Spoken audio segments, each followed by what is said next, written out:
My friend, I'm glad to have you on our channel. Please tell us more about how Michael Jackson's body illness started before his death. I had worked for Mr. Jackson for years, and in that time, I had seen him at his best, energetic, passionate, completely lost in the music. But in those last months, something was different. It started with exhaustion. He was preparing for the This Is It tour, pushing himself harder than ever, determined to prove to the world that he was still the king of pop. But his body wasn't keeping up. He would come off stage from rehearsals drenched in sweat, breathing heavily, clutching his chest like something inside him was breaking. At first, we thought it was just the stress, the pressure of it all. But as the days passed, it became clear, this wasn't just fatigue. Something was wrong. The doctors were always around, more than I had ever seen before. Dr. Conrad Murray, his personal physician, had been hired to help him get through the grueling schedule, but it seemed like Michael needed more than just medical support, he needed rest. He wasn't sleeping. He would pace through the halls late at night, eyes dark and sunken, whispering lyrics to himself as if afraid they would disappear. "I just need a little sleep," he told me one night, his voice barely above a whisper. "Just a little, and I'll be fine." We all wanted to believe him. But his body was shutting down, and no amount of rehearsals or determination could change that.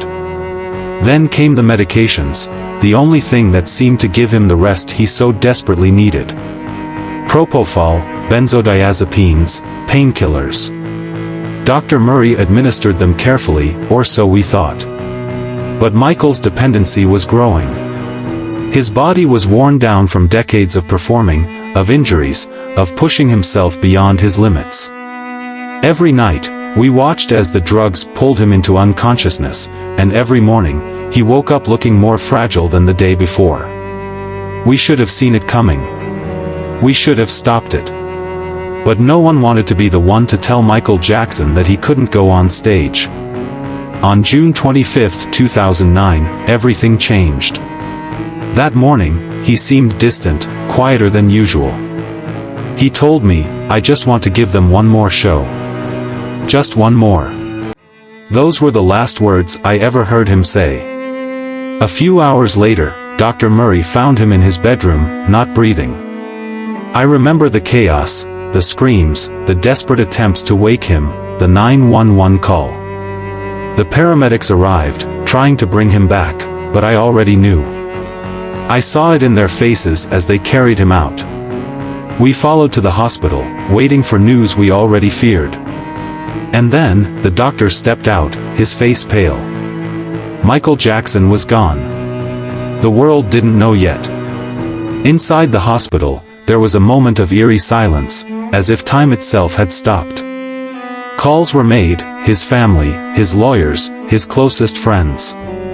The press was already outside, their cameras waiting for an announcement none of us were ready to give. Finally, it was time. A spokesperson stepped forward, voice shaking. "It is with deep sadness and heavy hearts that he lost." Oh, how was the situation was the days after the passing of Michael Jackson? The days after his passing were surreal. The entire world seemed to be in mourning. Fans gathered outside the hospital, outside Neverland, outside the Staples Center, anywhere they could, holding candles, crying, playing his music on their phones. It was as if a part of history had been erased overnight. Inside his inner circle, we moved in silence, struggling to process the loss while handling the overwhelming responsibilities that came with it. There were meetings with the Jackson family, discussions about autopsies, funeral arrangements, and the inevitable media storm. But through it all, one thing remained clear: Michael Jackson's death was bigger than any one of us. The world had lost a legend. Inside his Los Angeles mansion, everything was left exactly as he had left it.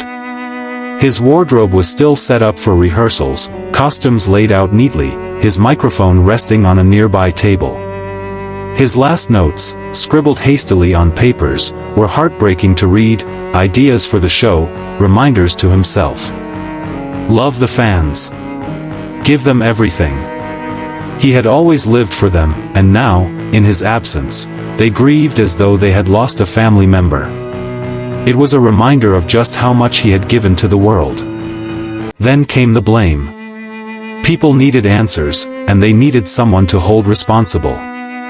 All eyes turned to Dr. Conrad Murray. There were questions about the drugs, about the treatment, about whether he should have been given propofol at all. The investigation was brutal. The coroner's report confirmed what we already feared: Michael's body had been weakened by years of stress, painkillers, and exhaustion. It was ruled a homicide. Dr. Murray was charged, but even with a conviction, there was no real closure. No trial could bring Michael back. As the world struggled to make sense of the tragedy, preparations for his memorial began. The Staples Center, where he had rehearsed for This Is It, was chosen as the venue. It was fitting, a place where he had given his last performance, even if it was only in rehearsal. His family, his friends, celebrities, and millions of fans watched as tributes poured in. Stevie Wonder, Mariah Carey, Lionel Richie, they all sang for him. But the moment that broke us all was when Paris, his daughter, took the microphone. With tears in her eyes, she said, "Daddy was the best father you could ever imagine." There wasn't a dry eye in the arena. The burial was private, held at Forest Lawn Memorial Park.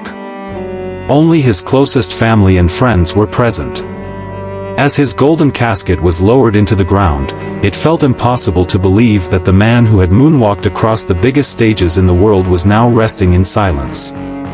But even in that quiet moment, the legacy of Michael Jackson was louder than ever. His music continued to break records, his videos flooded every screen, and his influence on pop culture only grew stronger. Looking back, I realized that Michael never truly belonged to just one person, one family.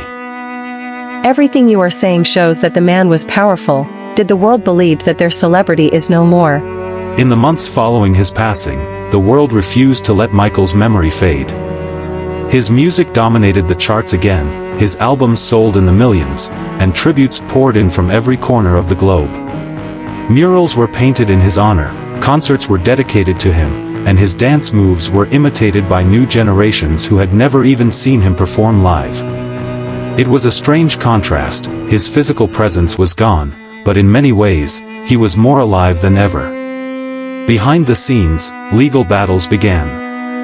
There were questions about his estate, his assets, and most painfully, his children. Who would take care of Prince, Paris, and Blanket? The Jackson family, despite their own internal conflicts, came together for them, ensuring that they would be protected from the media circus. But nothing could shield them completely. Everywhere they went, cameras followed. Michael had spent years trying to give them a normal life, and now, in his absence, the world wanted to claim a piece of them, just as they had claimed a piece of him. Meanwhile, This Is It, the concert documentary made from his final rehearsals, was released. Watching it was heartbreaking. There he was, just days before his death, moving with the same grace, the same fire that had made him a legend. He smiled, he joked, he directed his team with precision. For a moment, it was easy to believe he was still here. But then the final scene faded, and reality came rushing back.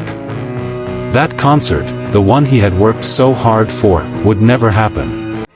And yet, in a way, This Is It became his farewell performance, a glimpse of what could have been, a reminder of everything he was. As time passed, conspiracy theories began to surface. Some believed Michael had been murdered, that there were forces behind the scenes that wanted him gone. Others refused to believe he was dead at all, claiming he had faked his death to escape the pressures of fame. Every few months, a new sighting would emerge, blurry photos, whispers of a secret hideout. It was a testament to the impact he had on the world. People simply couldn't accept that someone like Michael Jackson could truly be gone. But for those of us who had been there in his final days, the truth was clear. He was human. He had given everything to his music, his fans, his family, until there was nothing left to give. His body had suffered under the weight of his own perfectionism, his need to be the best, to outdo himself every time. He was not invincible. And yet, in death, he became something greater, an immortal icon, forever frozen in time at his peak, forever the king of pop. Even now, when I close my eyes, I can still hear his voice. I remember him humming melodies under his breath, lost in thought. I remember the way he would light up when talking about his fans, how he truly believed in the magic of music. And I remember his last words to me, that quiet plea, just one more show. In a way, he got his wish.